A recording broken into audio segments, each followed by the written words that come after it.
সুধী দর্শক মণ্ডলী, বাংলাদেশ টেলিভিশন চট্টগ্রাম কেন্দ্রের নিয়মিত অনুষ্ঠান জনতার মত অনুষ্ঠানে আপনাদের সাদর আমন্ত্রণ জানাচ্ছি।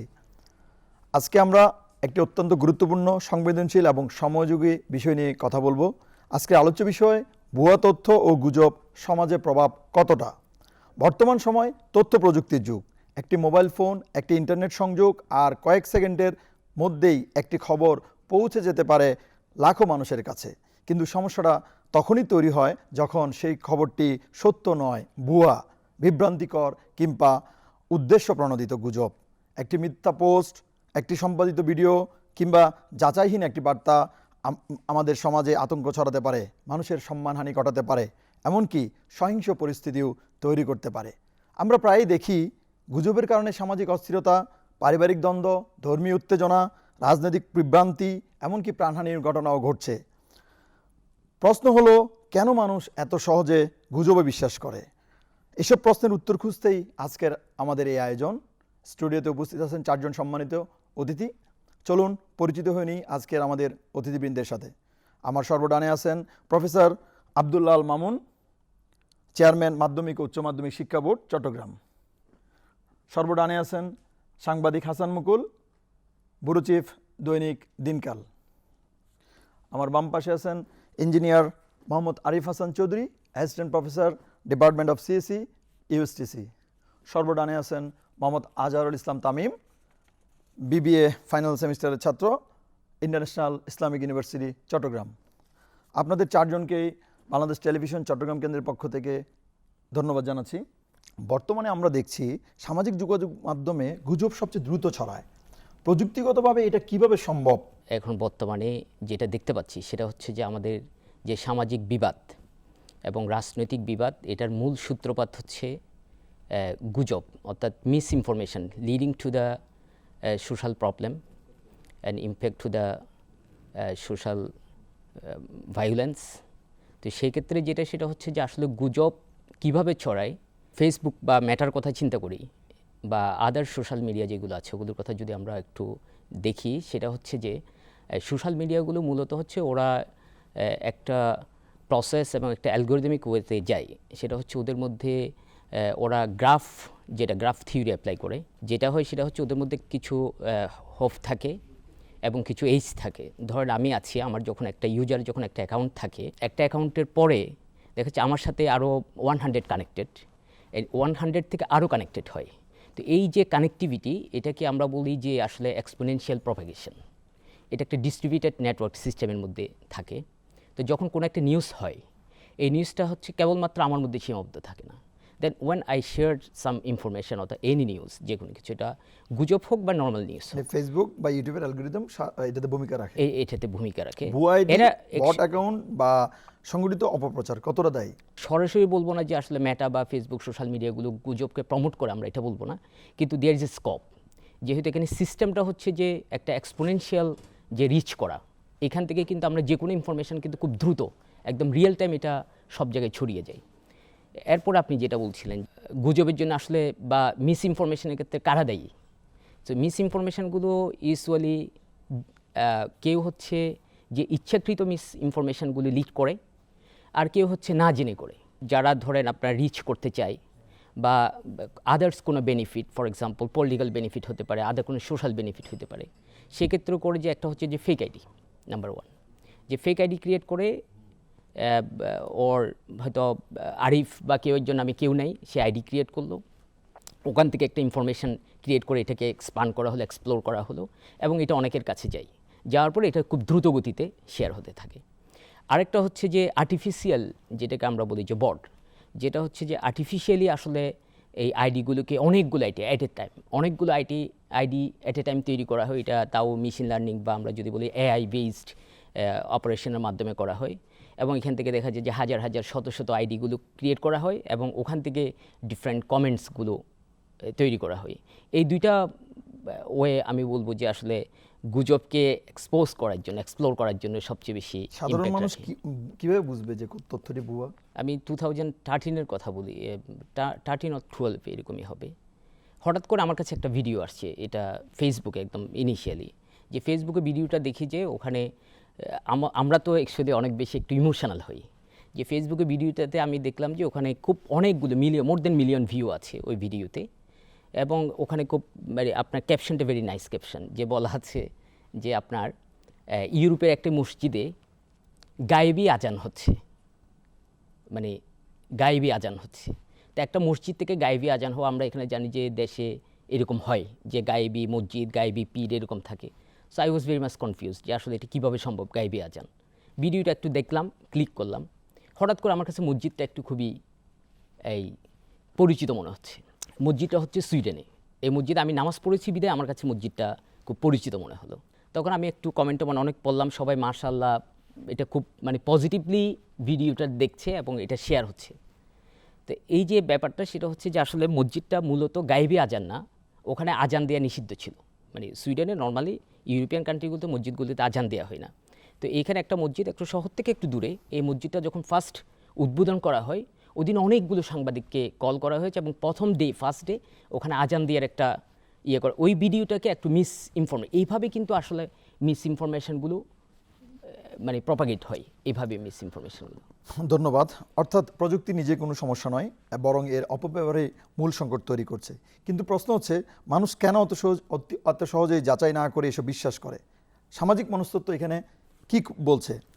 আমি এবার ফিরে যাচ্ছি প্রফেসর আব্দুল মামুন সাহেবের কাছে। আপনার কাছে আমার প্রশ্ন, মানুষ কেন গুজবকে খুব সহজে গ্রহণ করে? এর পিছনে সামাজিক ও মানসিক কারণগুলো কি কি? এখন গুজব ছড়ানোর সবচেয়ে দ্রুততম মাধ্যম হচ্ছে এই ফেসবুক সহ সোশ্যাল মিডিয়া। যেমন এই মুহূর্তের কথা যদি আমি বলি, সারা দেশে এই সবচেয়ে আলোচিত বিষয় হচ্ছে ফেসবুকে গুজব হচ্ছে প্রশ্নপত্র ফাঁস। আমি চট্টগ্রাম শিক্ষা বোর্ডের চেয়ারম্যান হিসেবে এই ব্যাপারে জনগণকে সচেতন করা আমার একটা দায়বদ্ধতা আছে। কারণ এই যে আপনি বললেন কেন গুজবের পিছনে মানুষ দৌড়ায়, এখানে যারা যে আমাদের এসএসসি পরীক্ষা চলছে, আপনারা জানেন আমাদের সারা দেশে লক্ষাধিক শিক্ষার্থী পরীক্ষায় অংশগ্রহণ করছে। তো কোনো না কোনোভাবে আমাদের প্রতিটি পরিবারেই সদস্য থাকছে, আত্মীয় স্বজন থাকছে, মা বাবা থাকছে। তো এই যে আমাদের স্টুডেন্টরা এখন দৌড়াচ্ছে, আমরা অনেকের কাছে খবর পাই যে সকালে উঠে ফোন করে, স্যার আমরা শুনেছি প্রশ্ন আউট হচ্ছে। এবং আমি বেশ কয়েকজনকে জানি রাত্রে রিভিশন না দিয়ে, সকালে রিভিশন না দিয়ে ফেসবুক নিয়ে বসে থাকে যে সে প্রশ্ন পাচ্ছে কিনা। এই যে যারা এই অপকর্মগুলো করছে, সরকারকে বিভ্রান্ত করতে, সরকারের ফেলিওর প্রমাণ করার জন্য একটা গ্রুপ আছে, আমরা সবাই জানি। তেমনিভাবে অনেকে আবার ফেসবুকে যে ভিউ বাড়ানোর জন্য কিছু লোকের একটা মেন্টাল সিকনেস বলবো, যে আমি একটা পোস্ট করলাম, কিছুক্ষণ পর দেখে আমার কয়টা ভিউ হলো, কয়টা লাইক হলো, কয়টা কমেন্ট হলো। এই সমস্ত বিভিন্ন কারণে যেহেতু আমাদের শিক্ষার্থীরা তারা মনে করছে যে আমি লেখাপড়া করলাম না সারা বছর, এখন যদি একটা রেডিমেড প্রশ্ন যদি আমি ফেসবুকে পেয়ে যাই, এই বন্ধু আবার আরেক বন্ধুকে বলছে, ওই বন্ধু আরেক বন্ধুকে বলছে। অর্থাৎ এটা আমাদের স্টুডেন্টদের কাছে এই সময়ে বেশিরভাগ সময় স্টুডেন্টরা ফেসবুকে থাকছে, সোশ্যাল মিডিয়াতে থাকছে। এখন তারা যখন জানলো যে এটাকে প্রশ্ন দিতে পারে, পাওয়া যেতে পারে, এই যে যেতে পারে, পেতে পারি, এগুলোর উপরে তারা বিশ্বাস স্থাপন করে সারাদিন এই রিভিশন না দিয়ে, লেখাপড়া না করে তারা সোশ্যাল মিডিয়ায় ঘুরে বেড়াচ্ছে, যে গুজবকে বিশ্বাস করছে।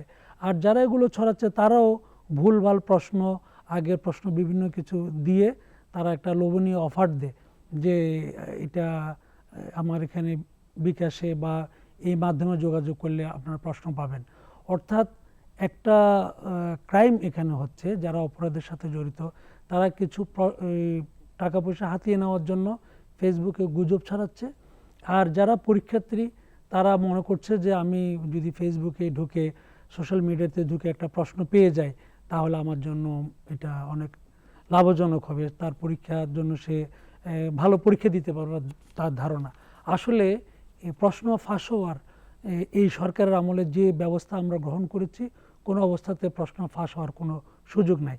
তারপরে যারা কারা খুঁজছে দেখেন, ওই সমস্ত স্টুডেন্টরা প্রশ্ন খুঁজছে যারা লেখাপড়ায় দুর্বল, যারা ঠিকমতো লেখাপড়া করে নাই। কিন্তু যাদের প্রিপারেশন ভালো, যারা ভালো লেখাপড়া করেছে, যারা কনফিডেন্ট, তারা কিন্তু এই সমস্ত দিকে কান দিচ্ছে না। যারা দুর্বল, যাদের লেখাপড়ায় ঘাটতি আছে, দক্ষতা ঘাটতি আছে, তারা এর পিছনে দৌড়াচ্ছে, অভিভাবক দৌড়াচ্ছে, তাদের আত্মীয় স্বজন দৌড়াচ্ছে। তাহলে এই যে একটা অসুস্থ প্রতিযোগিতা আমি বলবো যে আমাদের ছাত্রদের মধ্যে এটা আসলো কেন? যদি তারা কনফিডেন্ট থাকতো, তাদের লেখাপড়ার প্রতি তারা মনোযোগী হতো, তাদের সিলেবাস যদি তাদের কমপ্লিট থাকতো, তাহলে ওইটার পিছনে ওরা দৌড়াতো না। সমাজে আস্থার সংকটটা কি বড় কারণ দেখছি হিসেবে হ্যাঁ, দেখছেন? একটা আস্থার সংকট আছে। আপনি দেখবেন যে আমরা কখন একটা নিষিদ্ধ জিনিসের প্রতি আমাদের আকর্ষণ বেশি, মানুষ হিসেবে মানুষের যে অনেকগুলো দুর্বলতা আছে সেখানে নিষিদ্ধ জিনিসের প্রতি। যেমন আমরা প্রশ্ন এটা যদি পেয়ে যায়, সে মনে করছে আমি লেখাপড়া করলাম না, আমি সহজেই এটা যদি আমার হাতে পাই কোনোভাবে হোক, তাহলে আমার পরীক্ষা ওভারকাম হবে। একটা ভুল তথ্য সে তার সামনে এসছে, সাথে সাথে সে এটা শেয়ার দেওয়া শুরু করেছে। ধন্যবাদ, খুব গুরুত্বপূর্ণ বিশ্লেষণ। আমরা বুঝতে পারছি শুধু প্রযুক্তি নয়, মানুষের মনস্তত্ত্ব এখানে বড় ভূমিকা রাখে। এখন আসি গণমাধ্যম প্রসঙ্গে। সাংবাদিক হাসান মুকুল, আপনার কাছে আমার প্রশ্ন, সংবাদ মাধ্যমের মূল দায়িত্ব সত্য তুলে ধরা, কিন্তু কখনো কখনো সংবাদ মাধ্যম থেকেও ভুল বা যাচাইহীন তথ্য প্রচার হয়, কেন এমন হয়? বর্তমান যুগে যেটা দেখতে পাচ্ছি, কিছু মিডিয়া, ইলেকট্রনিক মিডিয়া, এটা প্রতিযোগিতামূলক এখন চলছে। আমি কখন একটা নিউজ যাচাই বাছাই না করে প্রচার করব, এটা নিয়ে তাড়াহুড়া করে অনেক মিডিয়া এগুলা করে থাকে তার বাহবার জন্য। কারণ কার আগে কে সংবাদটা প্রচার করবে, এটাই নিয়ে প্রতিযোগিতা চলে ইলেকট্রনিক মিডিয়াগুলোতে। আর ফেসবুকেতে আছেই, যেগুলো আমি কখন দেব, আমার আগে কে দিতে পারে, বা এটা নিয়ে চলে প্রতিযোগিতা। ওই কারণে আমরা দেখতে পাচ্ছি এখন যে আগের যে সাংবাদিকতা বা নিউজ বা ভিউজ এগুলা যে ছিল, এখন আমরা মোবাইলের কারণে, এই মোবাইল সাংবাদিকতার কারণে আমরা এগুলা অনেকে হারিয়ে যেতে বসেছি। এখন যে নোংরামি, যে সাংবাদিকতা আগে যে ইলেকট্রনিক মিডিয়া বা ছিল না, তখন প্রিন্ট মিডিয়া যেভাবে একটা নিউজ, একটা সংবাদ প্রচার করার জন্য 3-4টা লোকের কাছ থেকে একটা নিউজ করতে গেলে বক্তব্য নেওয়া হতো। এখন এই ইলেকট্রনিক মিডিয়ায় আমি লিখে দিলাম, একটা স্কলে দিয়ে দিলাম যে অমুক জায়গায় দুর্ঘটনায় 5 জন নিহত। আসলে এটা ঘটনা হয়েছে কি না হয়েছে, ওইটা আসলে যাচাই বাছাই করা হয় না। ওই কারণে আজকে আমরা দেখতে পাচ্ছি অনেক ভুল তথ্য আমরা দেখতে পাই। আবার 1 ঘন্টা আধা ঘন্টা পরে এই নিউজটা অনেক সময় এটা তুলে নেওয়া হয়। আমি মনে করি এটা যাচাই বাছাই করে এক সংবাদপত্রের সাংবাদিকতা এবং নিউজ সংবাদ এগুলো প্রচার করা অত্যন্ত জরুরি। এখন আসি সবচেয়ে গুরুত্বপূর্ণ অংশ, আমাদের তরুণ সমাজের প্রতিনিধি আজহারুল ইসলাম তামিমের কাছে। তামিম, তরুণ সমাজ সবচেয়ে বেশি সময় অনলাইনে কাটায়, তারা কি গুজব প্রতিরোধে ভূমিকা রাখছে নাকি অজান্তেই গুজব ছড়িয়ে দিচ্ছে? প্রযুক্তি যত আধুনিক হচ্ছে, এই গুজবের প্রবণতা তত আধুনিক হচ্ছে। মানে প্রযুক্তি নিজে যতটা সিকিউরিটি প্রদান করতেছে, গুজবকারীরা তত বেশি তারা এটা দ্বারা বেনিফিট হচ্ছে। কাইন্ডস অফ একটা সময় ছিল যখন প্রযুক্তি এত আধুনিক ছিল না, তখন এই গুজবের যে প্রভাবটা ছিল সেটা এত আধুনিকায়ন হয়নি। এখন তারা যেহেতু নিরাপত্তা পাচ্ছে, যে গুজবকারীরা আছে তারা বিভিন্নভাবে সেফ সিকিউরিটি পাচ্ছে, এই সেফ সিকিউরিটির কারণেই তারা গুজবটা ছড়াচ্ছে। আমি আপনাকে কিছুদিন আগের একটি ঘটনা শেয়ার করতে চাই। কিছুদিন আগে আমাদের বর্তমান সরকার কৃষক কার্ড প্রদান করেছে। এই কৃষক কার্ড প্রদানের কিছুক্ষণ পরে আমরা দেখতে পাই যাকে কৃষক কার্ড প্রদান করা হয়েছে তাকে নিয়ে বিভিন্ন পূর্ণ এআই জেনারেটেড পিকচার্স পোস্ট করা হয়। যখন আমরা এখন বর্তমানে কিছু পেজ রয়েছে যারা অনেকজন আমাদের তরুণ সমাজের উচিত এরকম আরও নতুন নতুন পেজ ক্রিয়েট করা বা নতুন নতুন এরকম মাধ্যম ক্রিয়েট করা, যেটার মাধ্যমে সাধারণ জনগণ সচেতন হবে। এই পেজগুলোর মাধ্যমে আমরা কিছুক্ষণ পরে অনেক মানে এটা নিয়ে আলোচনা করার পর দেখতে পারি আসলে ওনার ছবিগুলো হচ্ছে AI generated. Professor Abdullah Al Mamun, আপনার কাছে আমার প্রশ্ন, গুজবের কারণে সামাজিক অস্থিরতা, পারিবারিক ভাঙন, এমনকি সহিংস ঘটনাও ঘটছে, এর দীর্ঘমেয়াদী সামাজিক প্রভাব কতটা? প্রত্যেকটা সেক্টরে, প্রত্যেকটা দিকে গুজবের একটা ইতিবাচক দিক নাই, সব জায়গায় আমরা নেতিবাচক প্রভাব লক্ষ্য করি। যদি আমরা আমাদের স্টুডেন্টদের যে বিষয়ে আমরা করি, যে আমাদের শিক্ষার্থীদের কথাই যদি বলি, এখন যারা এবার পরীক্ষার্থী না, ভবিষ্যতে পরীক্ষা দিবে, তারাও তাদের মনোজগতে কাজ করছে। আমার পরীক্ষার সময় আমি এটা সোশ্যাল মিডিয়ায় প্রশ্ন খুঁজব, এই যে একটা চক্র, এটা তাদের একটা ব্যবসা, তারা সব সময় এই কাজগুলো করে থাকে, আগামীতেও করবে। তাহলে এটা হচ্ছে কি, আমাদের যে শিক্ষার্থীরা যাদের এখন পড়ার টেবিলে থাকার কথা তাদেরকে চিন্তা করছে যে দেখেন তারা আবার লোক ঠিক করে যে আমি প্রশ্ন পেয়েছি, আমি এটা এখান থেকে নিয়েছি। তাহলে তার এই যে মেসেজটা, এটা কিন্তু ইচ্ছাকৃত। সে ওই নেক্সট আবার ক্লায়েন্ট তৈরি করার জন্য পরবর্তী পরীক্ষায় সে ক্লায়েন্ট তৈরি করতে হবে যে আমাদের আছে না কিছু কিছু লোক বিজ্ঞাপন দেয়, এইটা অনেক ভালো আমি কিনেছি, তাদেরই লোক। তো এই যে একটা প্রভাব, এই যে গুজবের একটা প্রভাব আমাদের শিক্ষা খাতে আছে, সাথে সাথে আপনি বলেন আমাদের রাজনৈতিক অস্থিরতা সমাজে, এই বিভিন্ন সোশ্যাল মিডিয়ায় সরকারের যে বিভিন্ন উন্নয়নমূলক কর্মকাণ্ড, সে উন্নয়নমূলক কর্মকাণ্ডকেও কিন্তু এই একটা গ্রুপ নেগেটিভলি উপস্থাপন করার জন্য বিভিন্ন প্রক্রিয়ায় সোশ্যাল মিডিয়াতে কাজ করছে, গুজব ছড়িয়ে দিচ্ছে। তাহলে আমাদের এই ব্যক্তি জীবনে, আমাদের সমাজ জীবনে, আমাদের শিক্ষা জীবনে, আমাদের রাষ্ট্রীয় জীবনে প্রত্যেকটা ক্ষেত্রে কিন্তু এই গুজবের একটা খারাপ দিক আমাদের সমাজে প্রভাব ফেলে। এখন আমরা যত এই যে সোশ্যাল মিডিয়া সহ বিভিন্ন মাধ্যমে যে গুজব ছড়ানো হচ্ছে, গুজবের মধ্যে দিয়ে সমাজে একটা নেতিবাচক প্রতিক্রিয়া হচ্ছে। এই নেতিবাচক প্রতিক্রিয়া থেকে বের হয়ে আসতে হলে আমাদের সিভিল সোসাইটিকে কাজ করতে হবে, সাথে সাথে আমাদের সাংবাদিকদের দায়িত্বশীল হতে হবে। এবং দেখুন এখন কিন্তু গুজব এইভাবে ছড়াচ্ছে, এই যে একটা পত্রিকার নাম দিয়ে এমনভাবে লগোটা তৈরি করা হচ্ছে মনে হচ্ছে যেটা ওই পত্রিকারই এই একটা নিউজ, বা একটা ইলেকট্রিক মিডিয়ার নাম দিয়ে এমনভাবে ওটা যে ফেসবুকে ছেড়ে দিচ্ছে, সোশ্যাল মিডিয়ায় ছেড়ে দিচ্ছে, মনে হচ্ছে এটা ওই টিভিতে প্রোগ্রাম অরিজিনালি। এখন হোয়াট ইজ দ্য ডিফারেন্স? অরিজিনালটা এবং নকলটা বোঝারও কোনো সুযোগ নেই, এমন সূক্ষ্মভাবে এই কাজগুলো করা হয়। এবং এই কাজগুলো করতে গিয়ে দেখেন আমাদের পারিবারিক জীবনে কিন্তু অনেক ঘটনা ঘটছে, সংসার ভাঙছে এই যে এই গুজবের কারণে। অনেককে অনেকভাবে ট্যাগ করে দেওয়া হচ্ছে। আমি অনেক ঘটনা জানি আমার পরিচিত বা আমাদের বিভিন্ন জায়গায়, অনেকের ছবি নিয়ে একটা গুজব ছড়িয়ে দেওয়া হচ্ছে, আসলে সে জানেও না কোথায় থেকে সে ছবি কালেকশন করে দিয়ে দিচ্ছে। এইভাবে এই যে গুজব, এই যে অপপ্রচার, এই অপপ্রচারের কারণে আপনি আমাদের শিক্ষা জীবনে বলেন শিক্ষার্থীদের, তারা বিভ্রান্ত হচ্ছে, তাদের যা করণীয় তা করছে না। আমাদের সামাজিক জীবনে পরিবারগুলোর মধ্যে বিভিন্ন ভাঙন সৃষ্টি হচ্ছে, ভুল বুঝাবুঝি সৃষ্টি হচ্ছে, এবং একটা ধর্মীয় উন্মাদনা।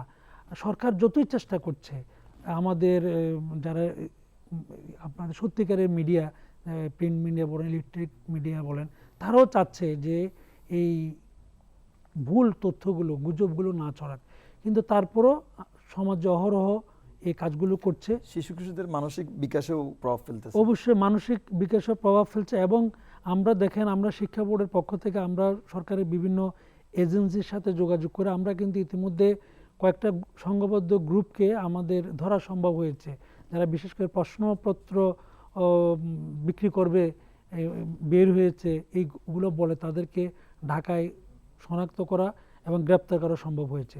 তো আমি আশা করব আমরা যদি সবাই সচেতন হই, এই সমস্ত অপতৎপরতা রুখে দেওয়ার জন্য সরকার যেভাবে চেষ্টা চালাচ্ছে, আমরা যদি সবাই চেষ্টা করি, তাহলে আমার মনে হয় এই বেদি থেকে আমরা মুক্ত হতে পারব। হাসান মুকুল, আপনার বাস্তব অভিজ্ঞতায় এমন কোনো ঘটনা কি দেখেছেন যেখানে একটি গুজব বড় ধরনের ক্ষতির কারণ হয়েছে? এরকম অহরহর ঘটনা ইতিমধ্যে আসলে ঘটে যাচ্ছে। আমার দেখা ওরকম হয় নাই।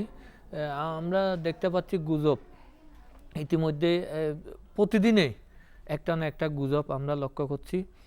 একটা গ্রুপ এই সরকারের বদনামের জন্য, বর্তমান সরকারের যে কাজগুলা করে যাচ্ছে, ওই কাজগুলাকে নেগেটিভভাবে জনগণের সামনে প্রচার করার জন্য এই গুজবগুলো রটাচ্ছে। এটা ভিডিওর মাধ্যমে, এটা ফটোকার্টের মাধ্যমে, এটা বিভিন্ন মাধ্যমে এটা করে যাচ্ছে।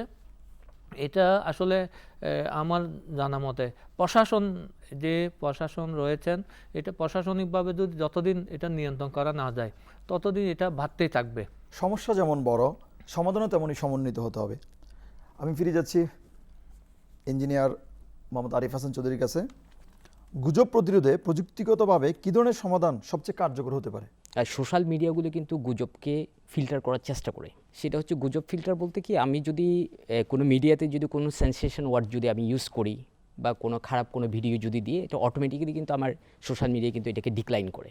এরপরও কিন্তু আসলে যেহেতু এটা আমাদের রিয়াকশান, ইমোশান এগুলোর উপর বেস করে এই সোশ্যাল মিডিয়াগুলো ওরা ডিফারেন্ট অ্যালগোরিদম ইউজ করে, যেটা হচ্ছে র্যাঙ্কিং। আমি দিনকালের কথা বলছি এখন, এই কথা যখন আমি বলবো কিন্তু কালকে থেকে আমার ফেসবুকে অটোমেটিক্যালি, আমার মিডিয়াগুলোতে অটোমেটিক্যালি আমি না চাইলেও কিন্তু আমি এটা চলে আসবে। এটাকে আমরা যেটা বলি সেটা হচ্ছে ইম্পালসিভ কন্টেন্ট আমার কাছে চলে আসে, ইম্পালসিভ কন্টেন্টগুলো। তো এগুলোর জন্য অলরেডি সোশ্যাল মিডিয়া কিন্তু যেটা আমরা ইউজ করি ওদের অলরেডি ওরা ডিফাইন করা আছে, এবং যখন আমরা রিপোর্টিং করি স্পেশালি তখন কিন্তু ইনস্ট্যান্টলি, যেহেতু এটা রিয়েল টাইম হচ্ছে, ইনস্ট্যান্টলি কিন্তু ওরা এটাকে বন্ধ করে না, বাট এটা লেভেলিং করা হয়, রিপোর্টিং করা হয়। দেন এটা যখন দেখে যে না আসলে এটা প্রচুর রিপোর্টিং হচ্ছে, দেন এটা রিচকে কমিয়ে দেওয়া হয়, দেন আফটার অল পরে এটাকে একদম অফ করা হয়। তো এখন প্রতিরোধের ক্ষেত্রে আমরা যে জিনিসটা বা গভর্নমেন্টের সবচেয়ে বড় যেটা চ্যালেঞ্জ সেটা হচ্ছে যে দেশ পুনর্গঠনে এখন সরকার যে স্ট্র্যাটেজিগুলো নিচ্ছে, এখন এই স্ট্র্যাটেজিগুলো ইমপ্লিমেন্ট করার ক্ষেত্রে সবচেয়ে বেশি আমার মনে হয় যে সবচেয়ে বেশি প্রতিবন্ধকতা হচ্ছে যারা ক্ষমতা থেকে যারা চলে গেছে। হ্যাঁ, ওরা সবসময় চাইবে যে গভর্নমেন্টের এগেনস্টে কোনো গুজব করে যেন মানুষের মধ্যে একটা খুব রাগ, ইমপ্রেশন, এই ধরনের ব্যাড ইমপ্রেশন তৈরি করা। সো গভর্নমেন্টের স্ট্র্যাটেজি হওয়া উচিত যে 1 নাম্বার হচ্ছে যে ফ্যাক্ট চেকিং যেটা বলে, এটা অলরেডি ম্যাটা করে ফ্যাক্ট চেকিং, ওরা থার্ড পার্টি দিয়ে করে। তো ফ্যাক্ট চেকিংটা করতে হবে, রিওয়ার স্ক্যানিং করতে হবে গভর্নমেন্টকে, এটার রিসোর্সটা আরও বাড়াতে হবে। নাম্বার 3 হচ্ছে এখানে ইন্টেলিজেন্স সিস্টেম থাকতে হবে, মেশিন লার্নিং, এআই বেসড, যে এটাকে আরও শক্তিশালী। যেমন আমরা লাস্ট ইলেকশনে আমি নিজেও কিন্তু আমাদের কিছু স্টুডেন্ট দিয়ে কিন্তু আমরা এই ইলেকশনে যখন আমাদের স্পেশালি বিএনপির যে সমস্ত ক্যান্ডিডেট যেগুলো ছিল 2-1 জনের জন্য আমরা কাজ করেছি, যে আসলে একটা ক্যান্ডিডেট যখন আমরা নির্বাচনের সময় দেখেছি যে বিভিন্ন ক্যান্ডিডেটের বিরুদ্ধে কিন্তু বিভিন্ন প্রপাগান্ডা, এই যে প্রপাগান্ডাগুলোকে অ্যানালাইসিস করতে হবে, ঠিক যেভাবে বট তৈরি করা হচ্ছে ঠিক ওভাবে ওগুলোকে অ্যানালাইসিস করে রিপোর্টিং করতে হবে। অর্থাৎ ইন্টেলিজেন্স সিস্টেমটাকে অনেক বেশি স্মার্ট করতে হবে, এবং ম্যাটার সাথে কমিউনিকেশনটা আরও বাড়াতে হবে, যে কোনো সময় যেন কোনো কিছু হইলে যেন রিপোর্টিং করা যায়, লেভেলিং করা যায়। দেন অলসো গভর্নমেন্ট রেগুলেটরি থাকতে হবে, সেটা হচ্ছে যে প্রত্যেক থানা বা জেলা পর্যায়ে স্ট্রং রেগুলেটরি বোর্ড থাকবে। যদি আইডেন্টিফাইড হয় যে কেউ আসলে গুজব করেছে, then he or she should be punished for that, এবং এটা ভিজিবল হবে। নাম্বার 4 হচ্ছে যে ডিজিটাল লিটারেসি, এটা কিন্তু আমরা কিন্তু আসলে এই ক্ষেত্রে কিন্তু আমাদের ডিজিটাল লিটারেসিটা খুবই কম। আমি জাস্ট ছোট্ট একটা এক্সাম্পল দিই, একদম খুব স্মার্ট একজন লোক আমাকে এসে বলছে যে এই গাছে এই ধরনের ফল, যেমন ধরুন আপনার একটা পেঁপে গাছে আপনার দেখা যাচ্ছে কলা ধরছে, ইজ ভিডিও লাইক দিস, যে এটা আসলে অরিজিনাল। কিন্তু যে আমাকে বলছে ওর কিন্তু এই কথাটা বিশ্বাস করার কথা না, ও ভিডিও থেকে বিশ্বাস করছে। তার মানে হচ্ছে ইন্ডিভিজুয়ালি শুড বি অ্যাওয়ার। প্রত্যেকটা মানুষ যদি ইন্ডিভিজুয়ালি অ্যাওয়ার না হয়, যেমন স্যারের ওখান থেকে একটা পোস্ট ক্রিয়েট করে, যে স্যারের নাম দিয়ে একটা ফেসবুক আইডি ক্রিয়েট করে বলা হলো যে আসলে শিক্ষা বোর্ডের চেয়ারম্যানই এই কাজটা করেছে, আসলে উনি করেছেন কিনা এটা ওনার ভেরিফাইড পেজ আছে বা উনি করতে পারেন কিনা, এটাকে বলে যে ইন্ডিভিজুয়াল অ্যাওয়ারনেস যদি ক্রিয়েট না হয় তাহলে কখনো গুজবকে আমরা স্টপ করাতে পারি না, কারণ মানুষের বাক স্বাধীনতা you can not impact on that. এরপরে হচ্ছে যে ডিজিটাল লিটারেসিও বাড়াতে হবে, যে আমরা বিশেষ করে ইউনিভার্সিটি, স্কুল, কলেজ যে সোশ্যাল মিডিয়া যারা ইউজ করে ওদেরকে আরও বেশি লিটারেট করতে হবে, যাতে এই ধরনের মিসলিডিং ইনফরমেশনগুলোকে যেন কেউ এনরিচ না করে। আজহারুল ইসলাম তামিম, তরুণ সমাজ যদি পরিবর্তনের শক্তি হয় তাহলে গুজব প্রতিরোধে তাদের করণীয় কি? তরুণ সমাজরাই এই যে গুজব, এটা কিন্তু মূলত যারা ওল্ড এজেস তারা কিন্তু এগুলো প্রচার করে না, এটা মূলত যারা যে তরুণ সমাজ তারাই প্রচার করে। আমি আপনাকে একটা কথা বলি, বর্তমানে যে পেজগুলো ক্রিয়েট হয়, মানে এদের বিরুদ্ধে যে আইনগত ব্যবস্থা নেওয়া যাবে তারও কিন্তু কোনো অবস্থা নেই। কেন জানেন? এই পেজগুলোর যে অ্যাডমিটগুলো থাকে তারা কিন্তু এই দেশেই থাকে না, তারা কিন্তু বাইরের দেশ থেকে এগুলো পরিচালনা করে, এমনকি তাদের উদ্দেশ্য দলীয় এজেন্ডা বাস্তবায়নে এদেরকে কিন্তু আরও ভালোভাবে ম্যানিপুলেট করে একটা গোষ্ঠী, মানে তাদেরকে বিভিন্নভাবে তাদের সুযোগ সুবিধা দেওয়া থাকে এবং অনেক কিছু করে থাকে। তাছাড়া হচ্ছে আমি আপনাকে কিছুদিন আগের একটি ঘটনা বলি, যেমন হচ্ছে ঢাবিতে একটি ঘটনা ঘটেছে একটি কুরুচিপূর্ণ মন্তব্য নিয়ে। এই যে গুজব নিয়ে একটি পক্ষ এটা থেকে ভালো কিছুও নিচ্ছে, তারা যখন তাদের খারাপ কিছু হচ্ছে তারা তখন এটাকে আবার গুজব বলিয়ে চালিয়ে দিচ্ছে। কারণ দেখেন ঢাবির যে ঘটনা, তখন সাধারণ ছাত্রদের হৃদয়ে রক্তক্ষরণ শুরু হওয়াতে তারা সেটি সম্পর্কে তারা প্রতিবাদ শুরু করে। তাছাড়া হচ্ছে এই যে গুজবে তারা গুজব ছড়াচ্ছেও, আবার যখন তারা যখন কোনো কিছুতে বুঝে যাচ্ছে যে সাধারণ জনগণ এই জিনিসটা গুজব, মানে তাদেরকে ধরে ফেলতে, তারা এটিকে আবার মানে অন্যভাবে ব্যবহার করছে। মানে তাদের কোনো জিনিস যখন ফাঁস হয়ে যাচ্ছে তারা তখন বলছে এটি এআই, এটি গুজব বা এরকম কিছু। তো আমাদের তরুণ সমাজের উচিত যে আমরা যারা বিশ্ববিদ্যালয়ে পড়ি, আমরা যারা বিভিন্ন ফ্যাক্টে আছি, তাদের সবার উচিত নিজেদের মানে এই গুজবের সম্পর্কে বিভিন্ন কর্মসূচি করা এবং কর্মশালা করা এবং সাধারণ মানুষকে সচেতন করা। উপস্থিত আপনাদের চারজনকে ধন্যবাদ। বাংলাদেশ টেলিভিশন চট্টগ্রাম কেন্দ্রের পক্ষ থেকে সচেতন নাগরিক, দায়িত্বশীল গণমাধ্যম, শিক্ষিত তরুণ সমাজ এবং শক্তিশালী নৈতিক অবস্থান, এই চারটি স্তম্ভই পারে গুজব মুক্ত বাংলাদেশ গড়তে। আজকের মতো এখানে শেষ করছি। আপনারা ভালো থাকুন, সুস্থ থাকুন, সত্য ও সর্বদা সত্য ও সুন্দরের পাশে থাকুন। ধন্যবাদ।